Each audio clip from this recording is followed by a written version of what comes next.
The din and chaos of modern society might present a significant challenge to those trying to make out the voice of optimism and clarity, let alone that of God. Just because we can't hear it, though, doesn't necessarily mean it isn't there. To prove it, Catholic radio host Teresa Tomeo has written Listening for God, Discovering the Incredible Ways God Speaks to Us. It's a book of anecdotes she's collected throughout her own life and those shared by other Catholics from all walks of life. And then in talking to friends who had also been through a lot of trauma the last few years, especially the last year and a half, they also had some experiences that were helping them through the difficult times. And so I thought, now is a really good time to put these stories together in a book.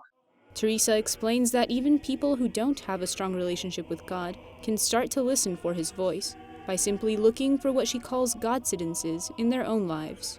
I look back now on my life and I realize when I was away from the church, and I was away from the church for about 20 years when I was in the secular media and into my big news media career, that God had sent people into my life and some very interesting things had happened. And those were Godsidences. And I look back now and I remember, aha, he was there, even though I had pushed him aside.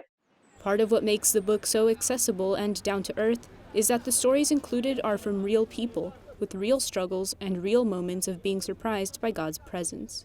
I asked them to write reflection questions and to give a quote from their favorite saint, and also words of wisdom. So what's really neat about this book is you can use it as a group study, you can use it as a private study, and the questions are designed to make you really think about your own circumstances and how you can go closer to God.